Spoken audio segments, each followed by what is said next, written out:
আসসালামু আলাইকুম সম্মানিত দর্শক।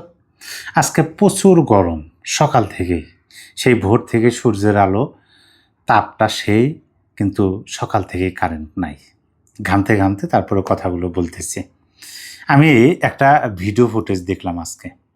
সেই ভিডিওতে বিএনপির বর্তমান ভারপ্রাপ্ত মহাসচিব জনাব রুহুল কবির রিজভী তার অতীতের একটা বক্তব্য এবং বর্তমানের একটা বক্তব্য জোড়া দিয়ে মানে একত্রিত করে সেটা সোশ্যাল মিডিয়ায় ছেড়ে দেওয়া হয়েছে এবং সেটা ভাইরাল হয়ে গেছে।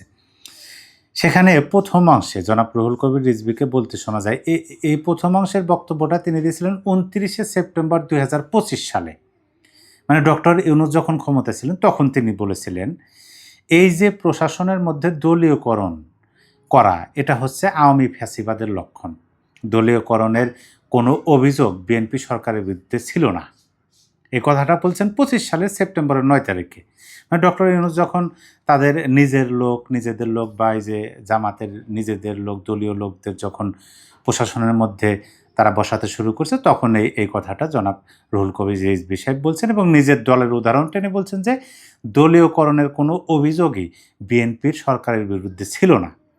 এটা হচ্ছে আগের বক্তব্য এবং পরের অংশে আরেকটা বক্তব্য অ্যাড করা হয়েছে। সেটা জনাব রুহুল কবির রিজভী বলেছিলেন ১৭ই আগস্ট ২০২৬, মানে এই মাসের গত ১৭ তারিখে তিনি বলছেন, পৃথিবীর মানে সাংবাদিকরা প্রশ্ন করছেন, যখন বিএনপি সরকার যখন দলীয় লোকজনদেরকে খুবই গুরুত্বপূর্ণ পদে বসাচ্ছেন, দলীয়করণ করতেছেন, তখন সাংবাদিকরা তাকে প্রশ্ন করছেন। সেই প্রশ্নের জবাবে জনাব রুহুল কবির রিজভী বলতেছেন, পৃথিবীর কোনো দেশে দলীয়করণ হয় না, এটা শুধু আমাকে বলুন।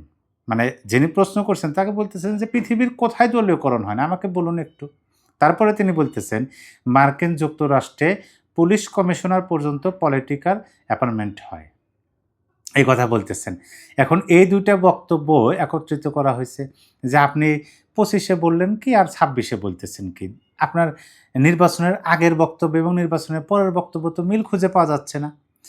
এই বক্তব্যটা নিয়ে ছাত্রলীগের গাজীপুর শাখার জেলা সভাপতি তিনি বেজায় চটেছেন। বেজায় চটেছেন বলতে তার ফেসবুক ওয়ালে তিনি আবার কিছু প্রশ্ন করছেন জনাব রুহুল কবির রিজভীর প্রতি। তিনি হলেন সুলতান সিরাজ, গাজীপুর জেলা ছাত্রলীগের সভাপতি। তিনি বলছেন যে, রুহুল কবির রিজভী ভাই, আমার সালাম নেবেন। ভাই, আলাপে তো মিল পাইলাম না আপনার। তবে কি আওয়ামী লীগ ঠিক ছিল? প্রশ্ন করছেন। আপনি তখন যা বুঝে মন্তব্য করেছিলেন, তখন না বুঝে মন্তব্য করেছিলেন? এখানেও প্রশ্ন। নাকি এখন আপনারা ঠিক নাই? ঘটনা কি আসলে? নাকি তখন বুঝেও না বোঝার ভান করেছিলেন? মানুষকে বোকা বানিয়ে আমাদের বিপক্ষে নেওয়ার জন্য? দয়া করে কি একটু বলবেন ঘটনা আসলে কি? কমেন্টসে এই যে ভিডিওর কথা বললাম, এই ভিডিওটা রুহুল কবির রিজভী সাহেবের ভিডিওটা সুলতান সিরাজ তিনি কমেন্ট বক্সে দিয়ে দিচ্ছেন এবং নিচে লিখছেন, সাধারণ মানুষের মতামত কি রিজভী ভাইয়ের ক্ষমতায় যাওয়ার আগে এবং পরের বক্তব্যের অমিল বিষয়? সুলতান সিরাজ, গাজীপুর। এই যে প্রশ্নটা সুলতান সিরাজ তুলছেন, এই প্রশ্নটা আমি মনে করি যে বাংলাদেশের সকল মানুষই এখন তুলতেছেন।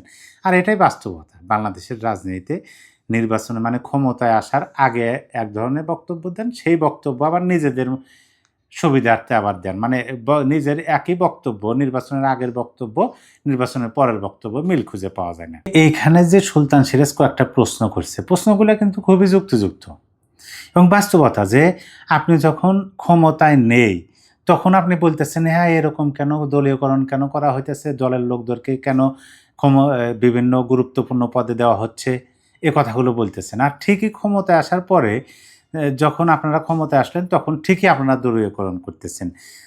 আর যখন প্রশ্ন করা হচ্ছে তখন বলতেছেন এরকম একটা উদাহরণ দেন তো। কিন্তু ওই যে প্রথম বক্তব্য ২৯শে সেপ্টেম্বর ২০২৬-এর যে বক্তব্য, সেই বক্তব্যের শেষে যে তিনি বলছিলেন দলীয়করণের কোনো অভিযোগ বিএনপি সরকারের বিরুদ্ধে ছিল না। আচ্ছা, অতীতে ছিল কি না ছিল সেই দিকে আমি যাচ্ছি না। জনাব রুহুল কবির রিজভী সাহেবের বক্তব্য দিয়ে তাহলে বর্তমানে এই অভিযোগটা চলে আসলো যে না বিএনপি সরকারও দলীয়করণ করেন। এটা বাস্তব কথা যে বাংলাদেশের রাজনীতিতে দলীয়করণ কে না করে? ক্ষমতায় যে যায় সেই দলীয়করণ করে। মানে এই বক্তব্য দ্বারা স্পষ্টভাবে বোঝা যায় যে নিজের বেলা ১৬ আনা। মানে নিজের বেলা ঠিক আছে কিন্তু অন্যের বেলা ঠিক নাই।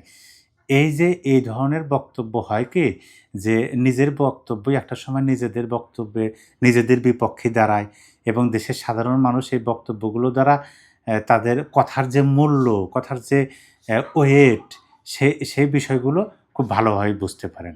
সেজন্য আমি বললাম যে এই দলীয় নেতাদের নির্বাচনের আগে পরের বক্তব্যের মিল নাই। বেজায় চটেছেন এমডি সিরাজুল ইসলাম বা সুলতান সিরাজ। প্রিয় দর্শক, এ বিষয়ে আপনার কিছু বলার থাকলে কমেন্ট বক্সে লিখে জানিয়ে দিতে পারেন।